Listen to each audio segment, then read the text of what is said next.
মনে হচ্ছে যে একটা কিছু হতে চলেছে বাংলাদেশে, এবং আমরা প্রত্যেকে জানি ইউনিস কাল ভোর রাত্রিরে চায়না যাবে কিনা আমি এখন জানি না, কি ঘটতে চলেছে আমরা কেউ বলতে পারবো না, কারণ এইভাবে মুভমেন্ট তো নর্মাল সিচুয়েশন হয় না। তো নিশ্চিতভাবে একটা কোনো ঘটনার প্রভাব বাড়ছে, সেই দিকে আমরা এগিয়ে দিচ্ছি। আমাদের সময়ের অপেক্ষায় আমাদের দেখতে হবে এটা কী হবে। সেক্ষেত্রে এই যে মোহাম্মদ ইউনুস তিনি যদি এই মুহূর্তে চীন সফরে যান, চীন কি বন্ধু হিসেবে খুব একটা পাশে দাঁড়িয়ে কিছু করতে পারবে? আমরা যদি শ্রীলঙ্কার ক্ষেত্রে দেখি, চীন যেভাবে বন্ধু হিসেবে ঢোকার পরে পুরো তার যে আর্থিক পরিকাঠামো ছিল সেটা ভেঙে গুঁড়িয়ে গেল, ঋণের দায় জর্জরিত হয়ে গেল, সেখানেও ভারতকে দাঁড়াতে হলো। শ্রীলঙ্কা যে জর্জরিত হয়ে গেল সেইখান থেকে বার করতেও সেই ভারতকে লাগলো।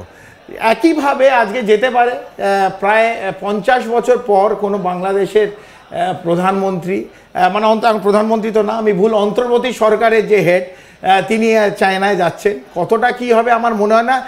একটা ভিক্ষের ঝুলি নিয়ে যাবেন, ওই ঝুলিটা খালি থাকবে, শুধু ওনার কাছে একটাই উনি চাইবেন যেটা চায়নার সঙ্গে, যাতে তাদের সিকিউরিটি অ্যান্ড হেল্প যেন চায়না করে। ভারতের বিরুদ্ধে যতটা করার দরকার বাংলাদেশ, ইউনিসের সরকার, ইউনিস বলবে আমি করব, চায়না তাতে জানি না কতটা খুশি হবে, কারণ চায়না এটা চায় কিনা সেটাও আমরা জানি না। কারণ চায়না যদি বাংলাদেশকে প্রপ হিসেবে ইউজ করে ভারতের বিরুদ্ধে, তাতে আমার মনে হয় চায়নার কোনো অসুবিধা হবে না, অসুবিধা হবে সবচেয়ে বেশি বাংলাদেশের। একেবারে এমনিতে তো সেনা পোশাক পরে আসতে বলাটাই ইটসেলফ একটা বড় ব্যাপার। ঠিক কি কারণে সেনা পোশাক পরে আসাটা এতটা তাৎপর্যপূর্ণ বাংলাদেশের এই আবহে? দেখুন, একজন সেনাপ্রধান যখন জেনারেলি অ্যাড্রেস করে, মানে আমি ভারতের ক্ষেত্রে বলেছি এবং আমি বিভিন্ন দেশে যখন গেছি ইউনাইটেড নেশনের তরফে, যখন কোনো সিনিয়র লিডারশিপ আমাদের যখন ডাকতো, কোনো অ্যাড্রেস করবে, কোনো বার্তা দিতে চায়, নর্মাল বার্তা হিসেবে যে সেনা কীরমভাবে যাবে, সেনা কীভাবে করবে, কীরমভাবে সিভিল এডে যাবে, অথবা সেনার কী করা দরকার, সেই সময় কিন্তু সেরিমোনিয়াল ড্রেসে আমরা জেনারেলি ওগুলো অ্যাটেন্ড করতাম। এবং বাংলাদেশে আজকে ঢাকায় যখন সেনা নিবাসের পাশে অডিটোরিয়ামে সেনা বিভিন্ন অফিসারদের ডাকা হয়েছে, সেখানে ধরে নেওয়া যেতে পারে যে যদি নর্মাল সিচুয়েশন হতো তাহলে সেরিমোনিয়াল ড্রেস যে ড্রেসে থাকতো সেই ড্রেসে যেত। সেনা অধ্যক্ষ যখন অ্যাড্রেস করছে সেরিমোনিয়াল ড্রেসে, কিন্তু ওখানে বিশেষ করে যে চিঠিটা আপনি প্রথমে দেখালেন এই আপনার স্ক্রিনে, এই চিঠিতে লেখা আছে combat uniform and combat cap. Combat uniform and combat ক্যাপে যখন কোনো সৈনিকদের ডাকা হয়, that means it is an operational call.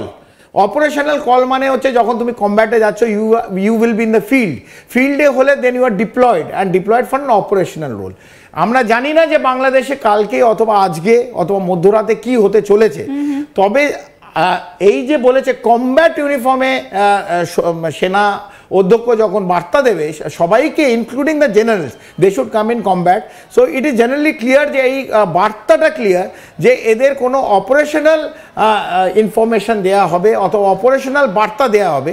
সেইখান থেকে মানে এই বার্তার পরে, এই অধ্যক্ষ মানে সেনা অধ্যক্ষর বার্তার পরে যে যার যেখানে ডিউটি, যে ফোর্স, সেই পোশাকে সেখানে গিয়ে রিপোর্ট করতে হবে। তো এইটার মানে হচ্ছে এইখানে। তো আমরা ধরে নিতে পারি যেহেতু রাত থেকে আমরা ডিপ্লয়মেন্ট দেখছি, আপনার টিভি স্ক্রিনে যেমন দেখা যাচ্ছে ইনফ্যান্ট্রি ক্যারিয়ার ভেহিকেল আইসিভি পুরো বাংলাদেশের ঢাকায় ভোর রাত্রিরে ঢুকেছে এবং বিভিন্ন ইনস্টলেশনের আশেপাশে এই আইসিভি দেখা যাচ্ছে।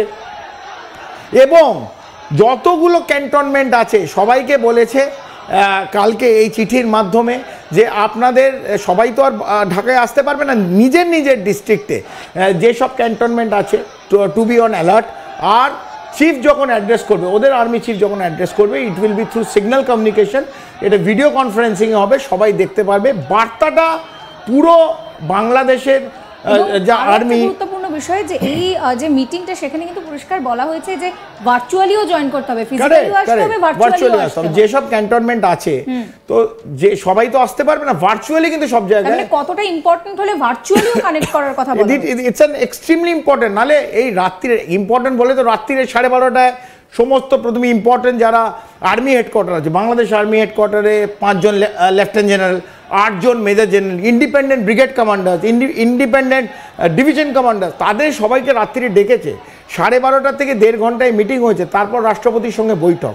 এই যে ডটগুলো এবং ভোর রাত্রিরে যেটা আপনি দেখালেন যে সৈন্য ঢুকছে ঢাকার রাস্তার ওপর দিয়ে, তো এটা তো একটা ওয়ার্নিং বেল দিচ্ছে। এবং আজকে আমরা জানি প্যাসিফিক কমান্ডের ডেপুটি কমান্ডার জেভি ভাওয়েল, 4 জন আরও ইউএস আর্মি মার্কিন যুক্তরাষ্ট্র প্যাসিফিক কমান্ডের সেনা অধ্যক্ষদের নিয়ে তারা আসছে হচ্ছে। সেক্ষেত্রে ডোনাল্ড ট্রাম্প তিনি তো পরিষ্কার বলে দিয়েছেন বাংলাদেশের বিষয় নরেন্দ্র মোদী বুঝে নেবেন। তো এই কথাটা যদি আমার মনে হয় যে ইউনিস এই অন্তর্বর্তীর দুর্বৃত্তের সরকার বুঝে যেত, এই মেসেজটা এই কিছুদিন আগেই যখন প্রধানমন্ত্রী মোদী দেখা করলেন ডোনাল্ড ট্রাম্পের সঙ্গে, একটি লাইনে ক্লিয়ার করে দিয়েছে বাংলাদেশ সম্বন্ধে যে কোনো ডিসিশন এবং বাংলাদেশ সম্বন্ধে কিছু করতে হবে সেটার ডিসিশন মেকার হচ্ছে আমাদের প্রাইম মিনিস্টার নরেন্দ্র মোদীজি। এবং তুলসী গ্যাবার্ড যখন এলেন তিনি কিন্তু পরিষ্কার এই সিচুয়েশনটাকে ইসলামিক খেলাফত বললেন, যেটা আবার বাংলাদেশ প্রচন্ড অগেইনস্টে গিয়ে বলে যে না পুরো ভুল তথ্য তুলসী গ্যাবার্ড। বাংলাদেশ তো দেখুন নাহিদ ইসলামও বলছে যে সেনাদের বলছে যে না আপনারা এর মধ্যে আসবেন না, পলিটিক্সটা আমরা দেখে নিচ্ছি, এটা আমাদের ব্যাপার, আপনার আওয়ামী লীগকে নিয়ে আসার জন্য আপনার রেড কার্পেট না, আওয়ামী লীগকে আনার জন্য কেউ রেড কার্পেট দিচ্ছে না, ভারতও তার জন্য। ভারত চায় Bangladesh to be a developed nation, ওখানে যেন পিস থাকে, দক্ষিণ এবং দক্ষিণ পূর্ব সাউথ এবং সাউথ ইস্ট এশিয়ায় যেন কোনো গন্ডগোল না হয়। একটা বাংলাদেশ কালকে সিরিয়া হয়ে গেলে শুধু বাংলাদেশের জন্য না, আশপাশে যতগুলো রাষ্ট্র আছে তাদের ডিফিকাল্টি হবে, এইটা আমরা চাই না।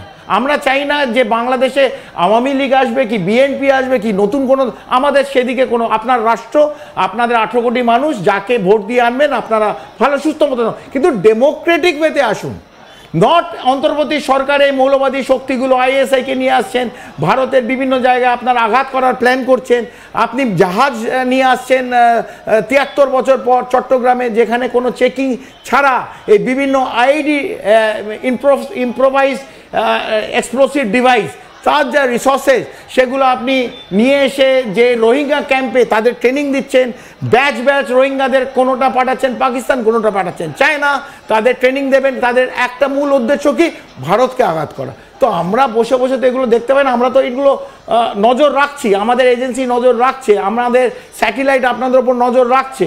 তো আপনারা এই জিনিস থেকে বিরত থাকুন, আপনারা নিজেদের মধ্যে করুন যা ইচ্ছে, যদি মারপিট করে সাধারণ বাংলাদেশি নাগরিককে মারতে চান ইউ আর মোস্ট ওয়েলকাম। তা আমাদের বলা আপনাদের নিজের রাষ্ট্র, আপনাদের নাগরিক এবং ইউনিট সরকার বুঝে নেবে আমাদের। কিন্তু যদি ভারতের বিরুদ্ধে আপনারা সন্ধি করেন এবং ভারতের বিরুদ্ধে আপনারা আইএসআইর সঙ্গে একটা নতুনভাবে কোনো প্ল্যান করেন যেখানে ভারতের 7 সিস্টার্স অথবা পশ্চিমবাংলা আঘাত আসবে, ভারত চুপ করে বসে দেখবে না এবং দিল্লি আপনাদের ওপর কিন্তু চুপচাপ বসে একদম ক্লোজ সুপারভিশন করছে। স্যার সেক্ষেত্রে দাঁড়িয়ে ওয়াকারুজ্জামান এই যে বৈঠকটা করলেন এবং এইভাবে যে একটা ইনভলভমেন্ট হলো, তাতে করে কোথাও গিয়ে তিনি কি ইউনুসকে বা নাহিদ ইসলাম তাদেরকে কোনো বার্তা দিতে চাইছেন? যদি দিতে চান তাহলে সেই মেসেজটা কি হতে পারে? পুরোটাই কি ইলেকশন ওরিয়েন্টেড ইস্যু হতে পারে? দেখুন ইউনুসকে তো বার্তা ভেরি ক্লিয়ার যে উনি তো কদিন আগেও বলেছেন, ধরুন মাসখানেক আগে, এনাফ ইজ এনাফ। ওয়াকারুজ্জামান বলেছিল এনাফ ইজ এনাফ, আপনারা সামলে যান, আপনারা বাংলাদেশকে ভাঙবেন না, বাংলাদেশের 18 কোটি মানুষের এই প্রত্যেক দিন যে প্রবলেম সেই প্রবলেমটা বাড়াবেন না, বাংলাদেশকে ডেভেলপড নেশনের দিকে নিয়ে যান, এটা তো উনিই বলেছিলেন, এই বার্তা দিয়েছিলেন।